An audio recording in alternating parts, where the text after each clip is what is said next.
Es el primer tema hoy aquí en A Mano Limpia. Vamos a hablar de diversos temas relacionados específicamente con Cuba y la política y su relación con Washington, con Estados Unidos. Tengo para eso conmigo aquí en el estudio Sergio Comas, analista político. Sergio, ¿qué tal? Buenas noches, Félix. Gracias por la invitación. También Eugenio Llanes, editor de cubaanálisis.com. Buenas noches, Félix. Un placer estar aquí. Vamos a darle también las buenas noches vía telefónica desde Washington, D.C. al embajador Otto Ray, ex subsecretario de Estado para Asuntos Hemisféricos. Embajador, buenas noches. Gracias por acompañarnos. Buenas noches, Félix. Encantado de que esté con nosotros. Y voy a comenzar con usted. Hay varios temas. Escuchábamos en el reportaje, había declaraciones de Bob Menéndez, de Iliana Ros-Lehtinen y también del senador Rubio. Comienzo con usted, embajador. ¿Qué piensa de este cambio y estas opiniones a nivel nacional en los Estados Unidos, pero específicamente 63% de los floridanos piensan que se deben cambiar las relaciones hacia Cuba? Primero que pienso que eso no es verdad, simplemente esta encuesta está muy mal hecha, es deceptive, no sé cómo es la palabra en español, pero es un engaño, porque por ejemplo esa cifra de 63% de la Florida baja al 43% si las personas encuestadas saben que en Cuba se violan los derechos humanos. O sea, simplemente ese conocimiento es suficiente para bajar la respuesta de 63 al 43%. Y eso es simplemente un ejemplo de varios de cómo el Atlantic Council, que nunca, yo lo conozco muy bien, he estado ahí muchas veces, nunca se han dedicado a aprender lo más mínimo de América Latina. Es un centro de investigaciones que se ha dedicado al Atlántico, a las relaciones entre Estados Unidos y Europa, y de pronto recibieron $5 millones de una señora millonaria, y como muchas de estas organizaciones de Washington están en manos de gente de izquierda que lo que quieren hacer es tratar de crear la noticia, no de reportar la noticia, sino de crearla. Así que yo no le doy ninguna No le da credibilidad a esta encuesta, crear la noticia, no reportarla. Sergio Comas. Buenas noches. Yo creo que de alguna manera en la Florida se ha producido un cambio demográfico que ha sido muy bien aprovechado por el gobierno cubano. Ese cambio demográfico responde a personas cubanas que están llegando ahora que ni en Cuba ni aquí van a tener un interés ni por la política ni por los destinos del país. Son emigrantes, no refugiados Son los políticos. llamados emigrantes económicos que en Cuba no se interesaron por participar y de conquistar sus libertades y aquí sencillamente se han convertido como en mulas, en remitentes de divisas. Se van evidentemente por un problema económico, no en busca de libertad. Sí, lo está aprovechando. Y de otra parte, lo que dice el embajador es muy interesante porque el académico americano medio tiene la tendencia a sobrevalorar lo que Cuba vende como unos logros, que cuando le dicen a un americano que en Cuba hay educación gratis y que hay medicina gratis, luego un país tan fuerte donde se trabaja tanto como Estados Unidos, ellos sobrevaloran mucho esos elementos sin profundizar realmente en la naturaleza del gobierno cubano. Un punto muy interesante. Eugenio. Yo creo que lo que dice el embajador es muy cierto, porque la pregunta, ¿quisiera usted mejorar las relaciones con Cuba y Estados Unidos? Cualquiera puede responder sí, como no. Porque hace más de medio siglo que son relaciones muy malas, que han tenido incluso momentos de peligro, hasta de conflagración nuclear. Ahora, la pregunta, hacerla más completa. ¿Quisiera usted mejorar las relaciones con Cuba mientras se mantenga el régimen y la dictadura de los Castro? Entonces ya la respuesta, en vez de 63, dicen que es 43. Y si la vamos a hacer en concreto y en serio, yo estoy seguro que sería mucho menos que el 43. Porque nadie va a querer simplemente relaciones con una dictadura a cambio de qué y por qué. Embajador, regreso con usted. Empresarios cubanoamericanos que han sido partidarios a través de décadas de la línea dura, que han financiado inclusive la lucha contra Castro en distintos tiempos y a distintos niveles también, están cambiando de opinión. Por ejemplo, el caso de Fanjul. ¿Qué le parece esto? Bueno, el señor Fanjul, como ustedes saben, no es ciudadano americano, es ciudadano español. Se ha hecho muy rico a través de los subsidios del contribuyente norteamericano a la industria azucarera, que a mí me consta ha dañado enormemente las economías de los países del Caribe y Centroamérica. O sea, esos subsidios que han mantenido el azúcar a un nivel muy alto, que lo ha pagado el contribuyente americano, han destrozado la industria azucarera del resto del hemisferio.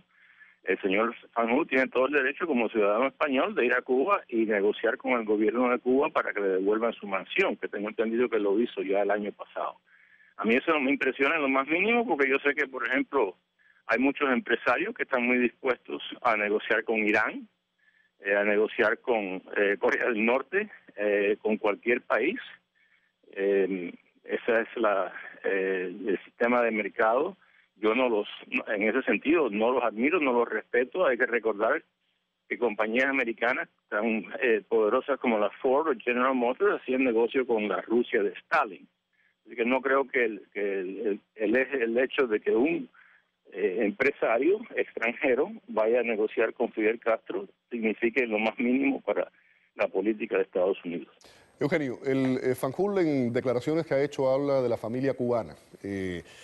¿Eso es un tema económico? Hay gente que piensa que realmente esa política de puertas abiertas es la única forma de derrocar al castrismo. Está la parte económica y hay gente, por ejemplo, esta administración asegura que esa política de puertas abiertas es la única forma de poder derrocar al régimen de Fidel Castro o de Raúl Castro. Yo creo que hay una cosa que no podemos perder de vista. Sergio hablaba hace un momento del cambio demográfico en la población cubana en los Estados Unidos. Yo quisiera, no es un cambio demográfico, pero sí hay un cambio de pensamiento en, digamos, en la élite esa capitalista, la gente que de verdad tiene dinero para invertir. No estoy hablando que va a poner un chinchal, un paladar. La mayoría de esa emigración de la que estamos hablando no tiene ese capital del que usted está hablando. No, estoy hablando de los pequeños grupos o de las pequeñas personas, la pequeña cantidad de personas que sí tienen ese dinero, como es Fanjul. Nadie mejor que Fanjul sabe lo que significa ser expropiado. Está el caso de Cejas también, banquero, Paul Cejas, tenemos a Saladrigas. Es decir, hay una serie de gente y tenemos que meter una cosa en la cabeza. Cuando el dinero entra en juego, entonces ya la familia, la política, la patria se ponen en distintos planos para algún grupo de personas. Sergio, ¿bolsillo o corazón? ¿Economía o política? Bueno, hay un mix aquí, Félix. Yo te digo que es interesante el caso de Fanjul porque para mí es la medida en que podemos medir, por ejemplo, el tratamiento que le da el gobierno cubano a los nacionales. En Cuba ya en el 2012 hubo un primer intento de hacer un verdadero empresario cubano en las ramas de la cultura y fue el caso famoso del barítono cubano Ulises Aquino, que trató de hacer con Ópera de la Calle, que era su compañía artística, un lugar que ha hecho críticas a la UNIAC. Demolido, sí, demolido completamente. El hombre levantó allí un super cabaret uniendo 3 licencias gastronómicas y creó comida para 80 familias cubanas.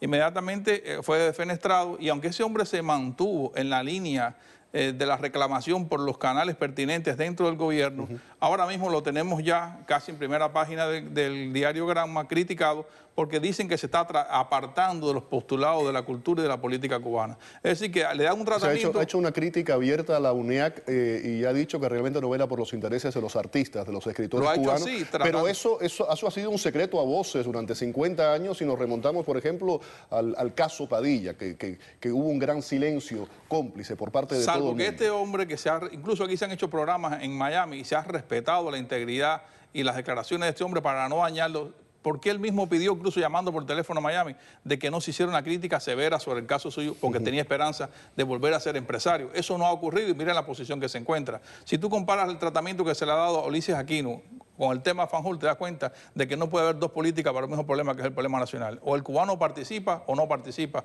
del futuro del país.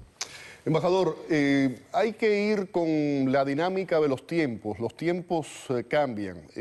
54 años después, se debe reconsiderar la política hacia Cuba.